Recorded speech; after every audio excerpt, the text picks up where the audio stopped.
Thank you for joining us. Welcome to The Christian View, where we take today's hot topics, weigh them against God's Word, because God does have a view. And today we're going to be talking a little bit about marriage, and we're going to talk a little bit in this first segment about arranged marriages. And if commitment is the key to a lasting marriage, well, would an arranged marriage stand just as good a chance as lasting as a traditional marriage? What do you think? Well, in other countries, they are arranged marriages. They don't do dating. And the success rate is way higher. Their marriages, they don't end in divorce like we do here, where we try out all these different people. Do they kill them if they get a divorce? I'll tell you what, shame and fear are part of the reason. They are part of that culturally. But you know, the underlying key there is commitment. Whether it's arranged or dating, there is commitment that's involved in keeping the marriage together. Absolutely, yeah. I think there's some wisdom in it. I have a good friend that we've been friends for about 7 years, and her marriage was arranged. Really? She's from Vietnam, and her parents' marriage was arranged, and you know, it's a little different than it used to be. Her marriage, she was able to actually talk to her mom a little bit about, you know, what she wanted or what she, you know, needed. Her mom took that into consideration. I think there's wisdom in that, because I think today we just go on feelings, and I think there's more to it than just feeling in love. Absolutely. I think the culture is different. You know, with arranged marriage in other countries, they have a lot of tradition. You know, where I think a lot of tradition is lacked here in our United States. Oh, yeah. And I think maybe that's some of the things that make a difference, because I don't really think that works today here. Well, it may not work here, but I think if you can take some of the principles, I think one of those principles is knowing the family. Well, it's very important, and it was, you know, very important to their family that they know the background of the person that their daughter was going to be marrying. Yeah. So there's some wisdom in knowing that person a little bit better and relying on other people to give you some advice rather than just... How do they go about... All right, they have a child, so do they decide then, okay, I have a little boy now, so I'm going to have to start finding him a wife. And they just start looking around at all their friends and shopping for a marriage partner. I think they do. And get the papers in order, so when they grow up, they just automatically get married. I'm doing that now with my 3 boys. That's a good idea. I've got my eye on at church, so yeah. I don't think there's anything wrong with that part of it, of being involved in your child's life and speaking honestly into their life. But I think also setting a good foundation and getting them started out right. No, I'm sorry. What if they don't even like each other, and there's this arrangement that they're going to be married, and they don't even like each other? I don't think it's strict across the board. You have to. I was doing some reading about this, and I think they introduce them, and if they really don't, that their parents are considerate enough that they will go. And they're not even attracted to each other. I read an article that they will go look for someone else. They go find them somebody else at last minute. They will go look for someone else. I'm not advocating this. I mean, I'm really not advocating this, but I think there's some wisdom in there needs to be the feelings there, but I think there also needs to be some wise counsel that comes into play, that we consider more than just feelings, that we consider compatibility, we consider a lot of things that go along with being married. We've all been married for quite some time, and we know that it's tough. Well, we did get a comment on Facebook. I have to share this one. Bradley on Facebook. Arranged marriages. It may very well have a better chance of lasting.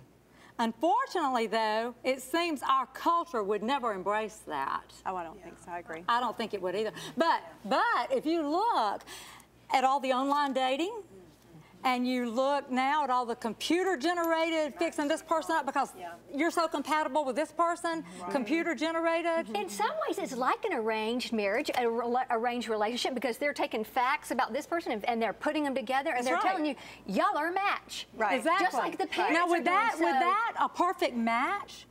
Would that have a better success rate?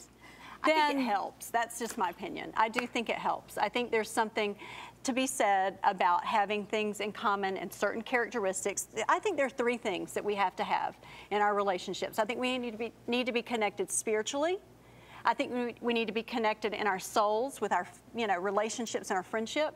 And I think we also then need to be connected physically. So I think there are more than one components, and I think God made us that way.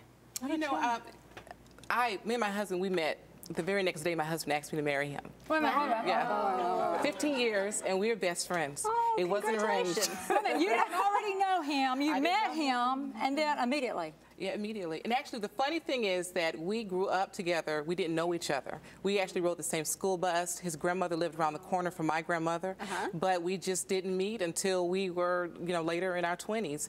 And when we met, I was at church, and the very next day, he asked me to marry him, and I said yes. 15 years later, best friends. Well, that's great. And I think you have to go back, Elisa. What has kept you together? What has kept you together? What are the things? Commitment? Yeah.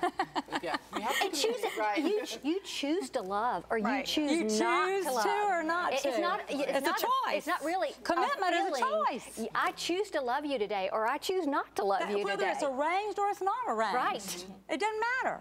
You make that choice. Well, they obviously like each other because they have 8 children. So that's a good. Oh, 7. Oh, 7. That was close enough. Okay. That's a lot of children, though. That's great. Let me say this, Lisa. Okay. You met when you were a little bit older. My husband and I met when we were in high school. And I was 14, he was 17. Okay.